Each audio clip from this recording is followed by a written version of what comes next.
Well, hello, and welcome to this latest edition of In the Loop with me, Nigel Jones. I'm one of the directors of the Practice Plan Group of companies, and as previous listeners will know, I love this opportunity I get to talk to really interesting, influential people in the world of dentistry and find out a little bit more about how they're approaching things. And today is absolutely no exception, as I'm joined by Shaz Memon. Thank you for having me, Nigel. It's a pleasure to be here. Well, I'm really grateful to you for giving up some time to be with us today. I've sort of followed some of your career with a great deal of interest because I would say you're quite different to a lot of the people that are involved in supporting the profession, particularly obviously with regard to marketing. But perhaps for the benefit of people who might know you as the founder of Digimax Dental, they might know you about Instagram for Dentists. They might know you with regard to the charity Wheels for Wells. I think, is that right? Close. Wells on Wheels. Wells on Wheels, that's it. Sorry. Wells on Wheels, of course, yeah. So they might know you from that, but they might not know how you arrived to be at this particular point with your career. So, but could you perhaps trot us through how you got to this point? I just want to start by saying that it's really a magical moment for me right now because I've always seen you in the magazines for the last 10, 15 years. So to see you come to life today and be a guest on your podcast is a pretty special feeling. So I just wanted to start by saying that. Thank you. So thank you for that. It's difficult speaking about my journey because I don't know where to begin, really. But if I start right at the beginning, I'm the youngest of two older brothers. I've got two older brothers. They're 10 years older than me, and they're graphic designers. So as a child, 6, 7, I was immersed in graphic design because it was happening in my home. And we're talking about the prehistoric era before computers were being really used for design. There was something called Letraset. And I know Les, even you know, would know about this, where if I was to write Nigel, I'd get an N and I'll scribble it, and an I and a G. And what would happen is in the bedroom, so I'd shared bedroom with my brother, there was a little workshop thing going on there. So they're quite impressive. They're quite young themselves. And when they would leave the home to go uni or whatever, I'd be messing around. And just before they'd come home, I would put the tools away. And then one day I got caught out. And my brother's like, "Have you touched that? That was not there." And I was like, yeah, I did. But I was only moving it. And then he saw what I'd been producing. I had mimicked what they've been doing. So when they'd go away, I got to a point where I could do what they were doing. And he's like, "Did you create this?" I said, "Yeah." "Did my other brother help you? Did Dad help you?" I said, "No." Like, wow. So instead of telling me off, they encouraged me. So by the time I got to 15, 16, I was actually helping them for no money. They weren't paying me, but I could do what they could do. So when I went to high school and university, I was a bit of a superstar because I could do like what they could do. And I just developed a love for it because, as you do, when you're good at something, you get encouraged. And I didn't really know what I was going to do in my career, but at age 16, I was in maths class and I came up with Digimax, which is the name of my company. I just put together digital design, maximum effect. By that time, computers were in place. My brothers had some computers. So I thought, right, design's moving to digital. I'm just going to make this company name, not thinking too much of it. And then when I got to age 18 in 2003, so you can do the maths, I formed Digimax as a company. I went to university. There were no degrees in what I was actually interested in. So there was a new degree called BSc in e-commerce, which was just a mishmash of business and finance and all of that. Really interesting degree, but it was the first year they had ever ran it. So I went on to this degree. I built a lot of connections. A lot of people on that degree were going on to become founders of their own businesses. So there were people like me that wanted to do something a bit different. So I completed this degree and I was like, now what? Now what do I do? So with the student loan money I had, got a 3-bed semi my parents lived in West London, I converted the garage and turned it into a bit of an office because we didn't have that many rooms and I had 2 brothers, as I said to you. So I started designing from there with no sort of career plan. And I would design things like party flyers or CD covers, and there was no real strategy. And I just kept doing that. And before I knew it, my tummy was getting bigger. I was looking older. And what I loved doing, I ended up hating because it was like morning to evening designing on my own, a solopreneur. There was no YouTube telling you how to scale up your business and no coaches that I could get into touch with. So I was my own education. And I thought I was a business owner at that time because I had a limited company. But really what I was doing is I was just doing the same thing over and over again.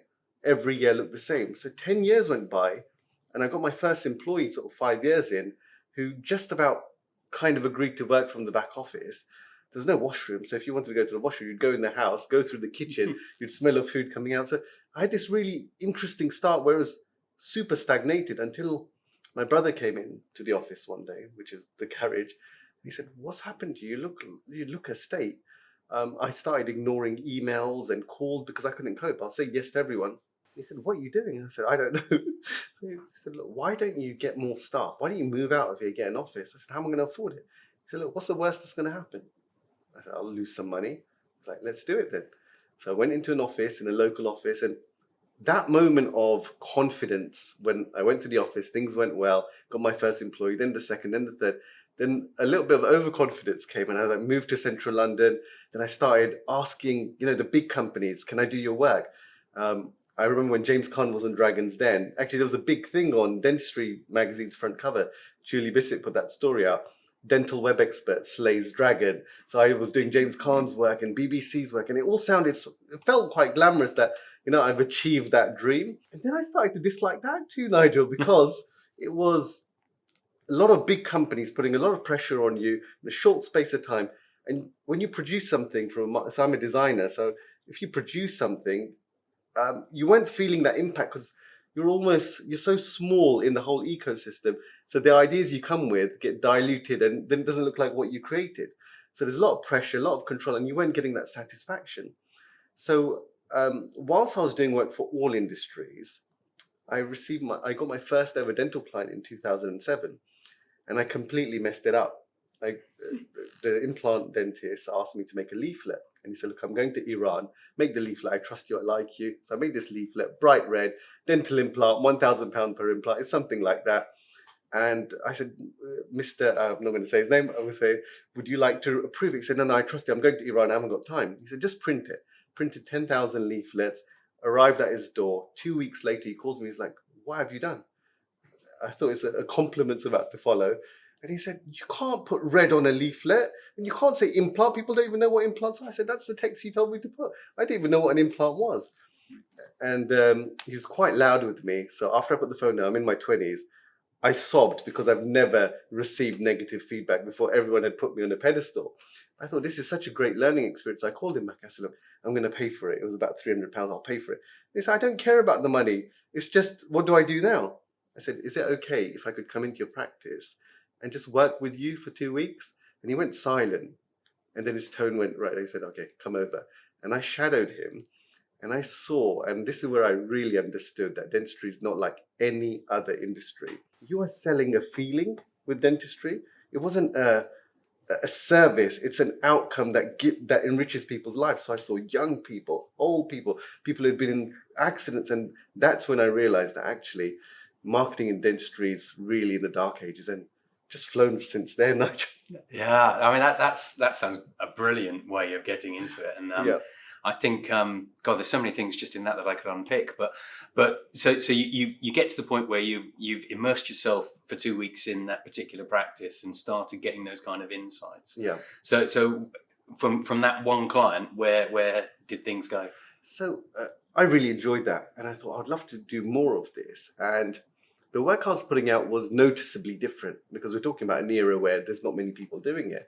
So the practices that had that eye for detail, someone trying to build something beautiful, they would seek me out. So every so often I'd get an inquiry. So one client went to 2 to 3 to 4, but I still hadn't gone double down on it. We were still doing work for all kinds of industries. So we weren't a specialist, so to speak. I got to a point where something happened. It was a non-dental client, and my daughter was on the way at this time, so I was about to become a father.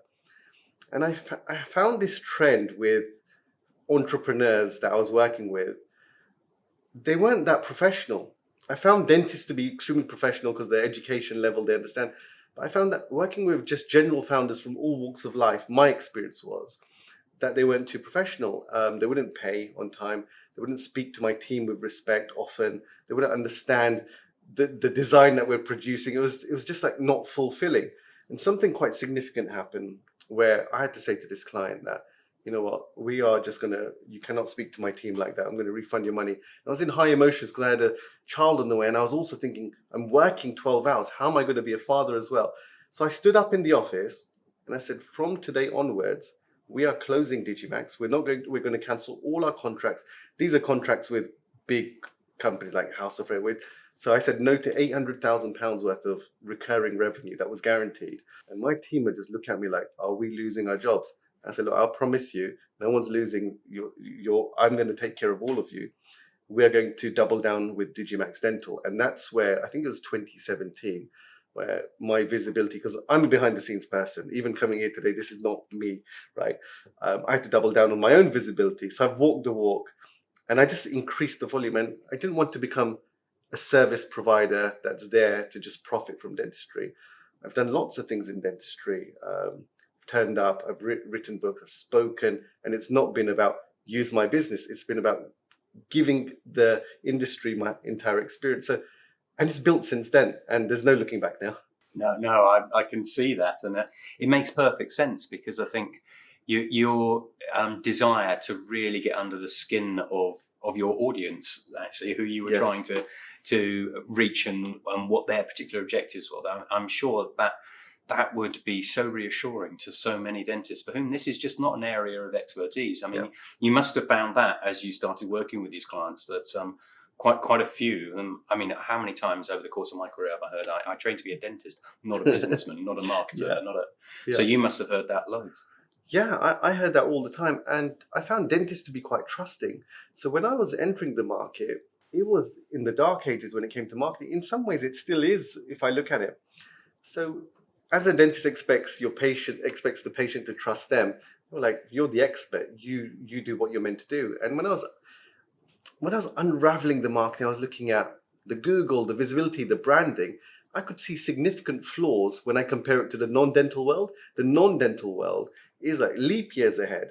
So I just started to talk about, instead of saying this is wrong, I'd say, look, this is what you could be doing. How does that sound? Yeah, it makes sense to me. Let's work together. And it was on a one-by-one basis. And I was really careful not to, my USP would have been, because I could see that there was a lot of websites that all look the same, a lot of logos that all look the same. Everything was looking the same because there are companies out there that were just doing rinse and repeat. So my USP had to be that, no, I'm a real designer. My designers are real designers. And we are going to only do a few projects every month. I'm not financially motivated. My accountant says you're the worst, most successful businessman I know. So it was just going really slowly, Nigel, one by one, and all the problems were the same. They were saying the exact same thing that you just shared with me. I just want to trust someone who knows what they're doing. So talk me through the process. So you get approached by someone now saying, look, I can see that we're entering a period of time. I mean, so this is my own view, is that I think the next 10, 20 years will be a golden era for private dentistry. It's going to flourish. And there's going to be lots and lots of opportunity. And yet there'll still be, if I kind of rewind to one of the earlier points you made, there'll be loads of dentists in the same position you were in that room on your own, just doing the same thing year after year. There's lots of dentists who just do the same thing year after year, and yet this world of opportunity is opening up. So someone comes to you and says, how do I tap into that? What do you do? What's the process? How do you go through the stages with them? It's a bit of an education exercise, because even as a marketer, I don't believe marketing makes a business successful. I've studied the most successful dental practices that are in our client base, and they're all doing something that's very similar. It's about promising something to the patient, but delivering above that in many different ways. Marketing, I feel, is 10-15% of the work that goes into making a practice successful. So I've written a book called Experience Marketing for Dentists, How to Grow Your Practice Without Spending a Penny More on Marketing. I took my team on a concierge training course. So I found a hotel concierge trainer for the 5-star hotels. One thing that amazed me about hotels was you could go into any 5-star hotel, any chain type, Four Seasons or whatever, and you're always going to, you can build it anywhere and it's always going to be a certain level of experience. But dental practice really struggled with that because the fluctuation, the team member reliance, the training, they're trying to be a dental practice, it's a clinical setting. So I convinced a concierge trainer to train us, even though we're not from the hotel industry, as a Digimax team. And then I had to convince my team to be like, we need to go on this course because I just want to learn how hotels do it consistently. Took them on this course and it was mind blowing. The stories that I heard from the concierges. So, hotels that consistently get 5-star reviews, they're doing things that are out of the ordinary. For example, the concierge trainer said to us, I was standing by the door, and whenever someone would go to Bond Street, when they're leaving Bond Street, Oxford Street, they're asking me, where can I buy postcards? So when I've heard it 2 times, I just bought a pack of postcards and I'm like, here you go. Here's a postcard. Times that by about 50 stories. There's so much to learn. He said people love the sound of their own name. How many of you are sending birthday cards? Because we don't receive them anymore. Learned so many things from him that I employed him, and we started offering customer service training to dental practices from the hospitality industry.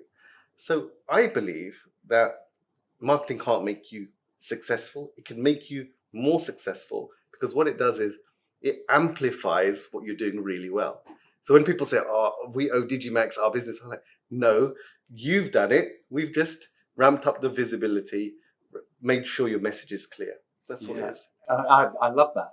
That makes so much sense. And one of the things that you're touching on there is brand, really, because brand is, to an awful lot of people that don't that have a sort of superficial understanding of marketing, that think of it as logos and visual identity. Yeah. Whereas actually, that's I agree with you, 10 or 15%. Actually, I think that's a really neat way of thinking about it.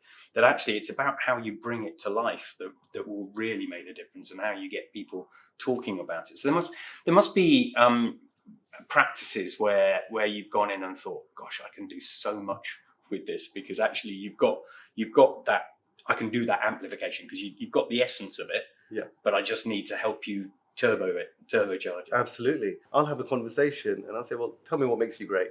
And like, I train other dentists, I do this, we've got this, we've got that. And I'm looking at the website whilst this is happening.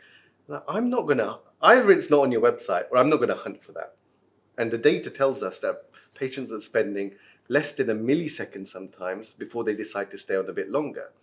So using about 100,000, it was about 111,000 user visits that have been tracked. We've looked at where they click, where they go, how long they spend on what. For example, the fees page and the team page are the most viewed pages. So it makes sense that you design those pages in a way that gets them to convert.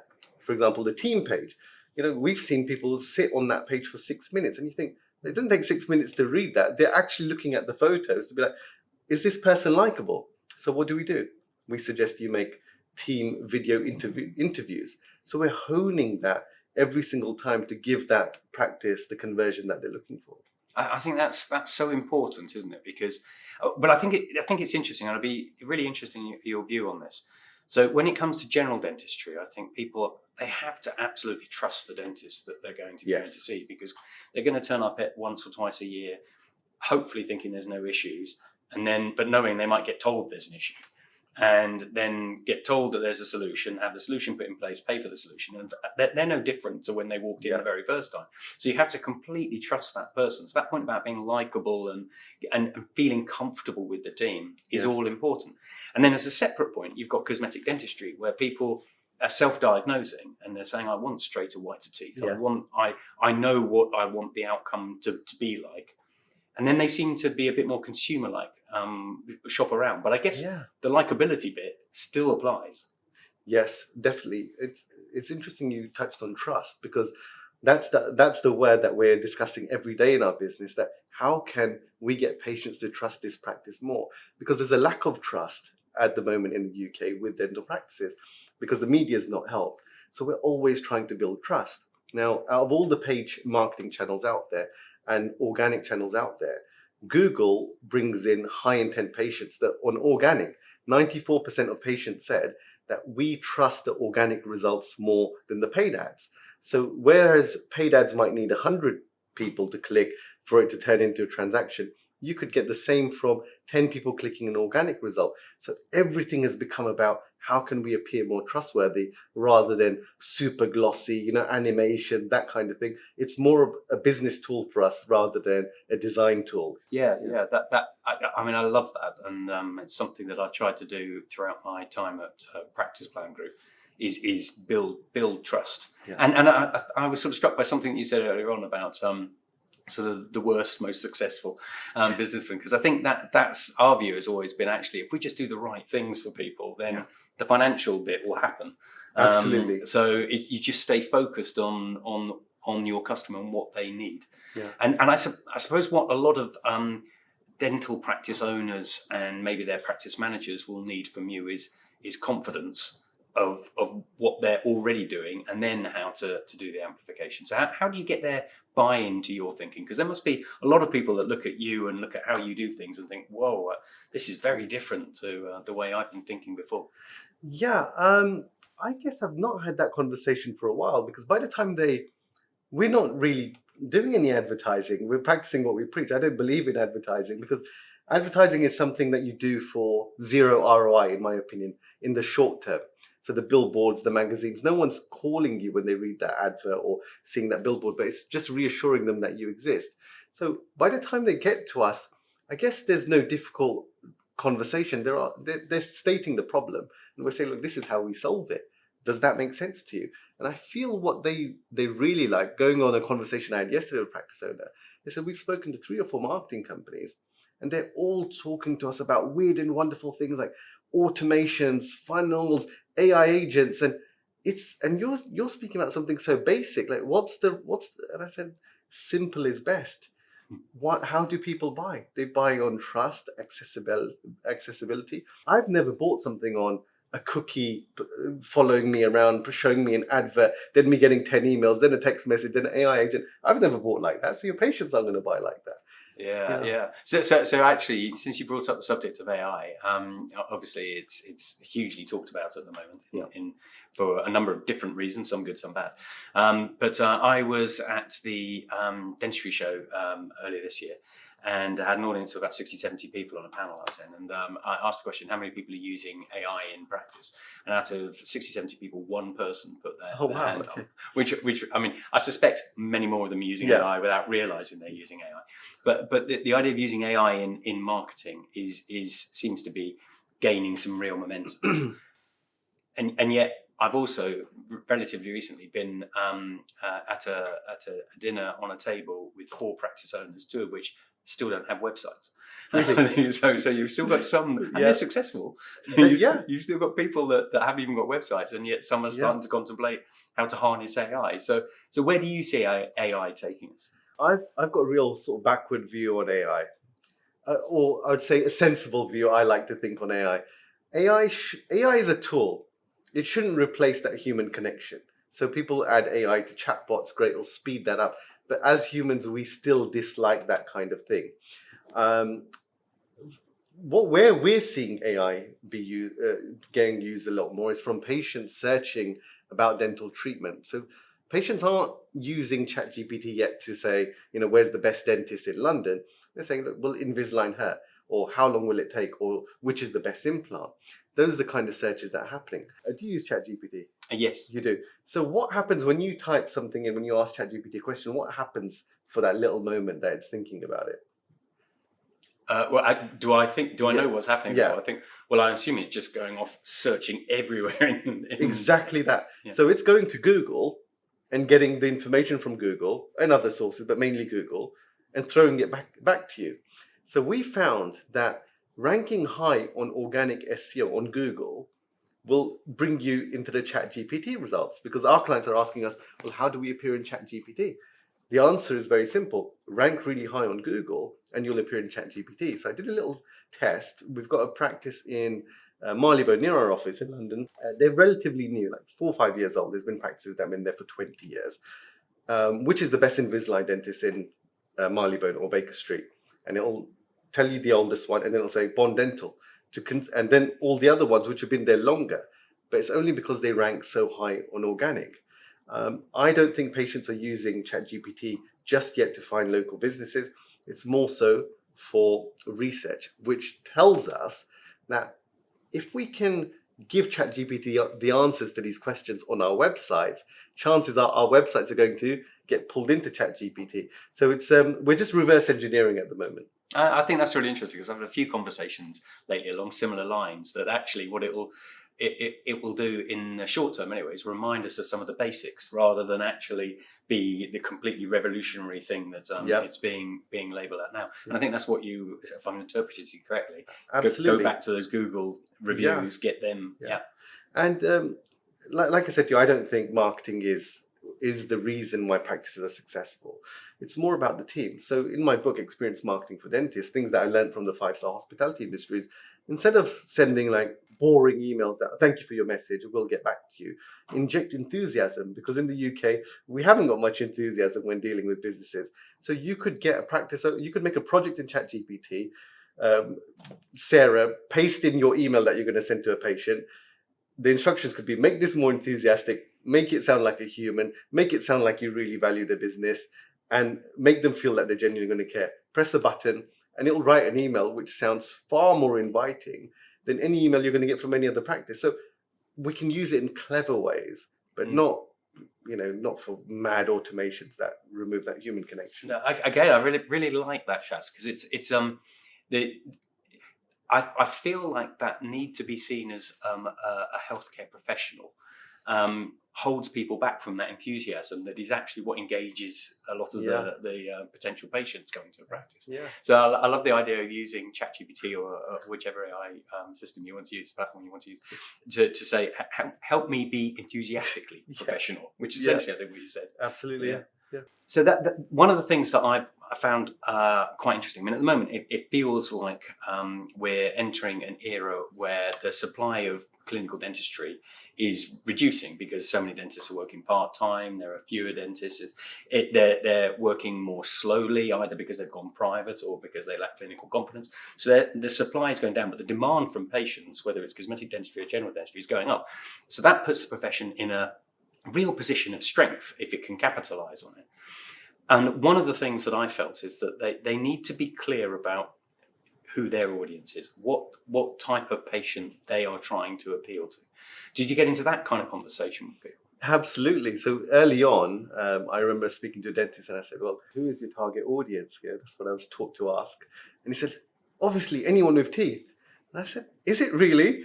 And then we had that conversation. So the clearer we can get about who that patient is, the better you can market to them, because there's nothing better than arriving at a marketing message that's speaking directly to you. Vague messages rarely land, so you become a generalist.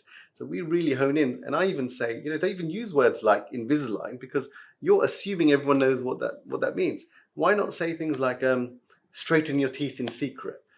You can change the language to make it so that people can really understand, and it's got to speak to the audience, definitely. Again, so that we were talking about trust earlier. Yeah. And I always draw on the trust equation that comes from the financial services world, actually, which talks about trust being a composite of your credibility, your reliability, and your intimate understanding of your audience. Yes. And it can get undone if you're too self-interested. And actually, when they've done research around that framework, it's that understanding of your audience that's the biggest, most disproportionate positive impact if you get it right. Absolutely. So what you've just said rings so true to me. Yeah. So we interviewed 100 patients from all parts of the country, and we asked them 5 questions. Well, we said, tell us the 5 things that you look for when you arrive at a dental website from your mobile phone. And I think it was 84% said, we just want the phone number. Okay. We want to know exactly where it is. We want to know what kind of practice it is. We'd like to know if other people recommend it. So we started, I can't remember the 5th one, but we started installing this learning into our website. So you get that information without having to click or scroll. Because every time I ask you to click or scroll, it's like I'm asking you for money because we're in that low attention era. So we are trying to get people to do what we want by giving them what they're looking for, that they're telling us the data's out there. Yeah, I'm smiling as I hear you say that, because as someone that's during the course of his career been in 3,500 different dental practices, so trying to find them, and you go on their website, and like you say, the phone number's not obvious, the address is buried somewhere deep in the contact page or something. For a patient, that's like, do I really want to invest this much time in working this out? So we leave a tab open, like I'll come back to this, and we never come back to it. That's what's happening. Yeah. It's God, I mean, could talk for ages on this, and I'm really conscious that we try and keep our podcasts to a manageable level for a car journey. So I feel like we're going to have to do a part 2, maybe 3 and 4, maybe a 10-part series. yeah, maybe a 10-part series, because it's been so fascinating. But before we finish, I wouldn't mind just understanding a little bit more about the charity over whose name I fumbled. But so how did that come about, and what are you doing there? So the charity is called Wells on Wheels. It's supported by the UK dental profession. And in short, it's an invention that we've got. And it's a rolling barrel that is delivered in India. It's £28 a barrel. And what's happening in India is young girls, age 6 to 15, probably even, actually age 6 plus, because there's women even up until the age of 80. They don't have taps in their home. We're talking in rural India, not metropolis. All they're doing from morning to evening is going back and forth from the well, collecting water for their daily needs. Now, the Indian government has put schools in these villages, but the schools are empty. So when we deliver this wheel, it means mum can go to the well once because it carries 5 times more water. The only reason mum's taking daughter is because sons are in the fields with dad. They're only taking daughter because it's too much water to carry, and water's heavy, right? It's like a 30 kg suitcase. Imagine they're doing it and they're carrying it on their heads on pots. So this invention means that mum goes once back and forth to the well. Children are free from the moment that water wheel arrives in that village, and they can go to school. So the girls are ambitious. They've been going to school, and I just want to share a story with you. So when I first started the charity, my team in India, they called me, all volunteers, and they said, "We've got a problem." I said, "What?" Because we're delivering wheels, what can the problem be? It's so simple. He said, "We've received a complaint." I said, "Complaint about what?" He said, "The headmaster of the school has said to us that the school is full for the first time in 20 years, and we've got students waiting outside. What are we meant to do about it?" And I started laughing, but it was dead silent on the other side of the phone because they were serious. They're like, "You need to fix this now. You've created a new problem." I said, "That's a problem I don't mind having." That's a great side effect. It's so UK dentists have been supporting is £28 a wheel, and it all came about when I had my daughter. So I know we haven't got much time, but I'll tell you very quickly. My wife took me to Mamas and Papas, and she's like, "I want the best car seat. I want this." And I realized that, look, we're going to wrap this child in cotton wool, bubble wrap, and more. There's all these children out there that don't have that. So I always felt unfulfilled giving to charities because I couldn't see that impact. So I made a pledge that every time we deliver wheels, there'd be no cost. So I'll bear all the costs personally for all the stuff that goes into running a charity. I'll take that cost myself. So if you gave me £28, £28 is spent on the wheel, we'll deliver it. So we'd film that whole thing. So I started filming it, and then I started to attract people like me who said, "I always wanted to give to charity, but I never did because of this, and I love that I can feel that you're helping." So it's all been UK dentistry. Yeah. I've just marketed it very well. Yes. Well, and amplified a really neat idea. And you've used the word simple quite a few times during our conversation.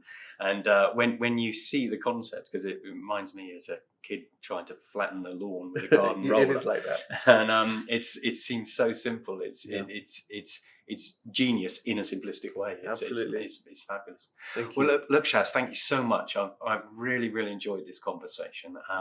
I've learned a lot. You've given me different perspectives on how to approach the marketing side of things. And there's so many nuggets, would be what my colleague Les Jones would say, that I'm going away with from this conversation. So we must definitely revisit it. Thank you. So thank you so much for giving up your time today. Pleasure is all mine. Thank you. Thank you.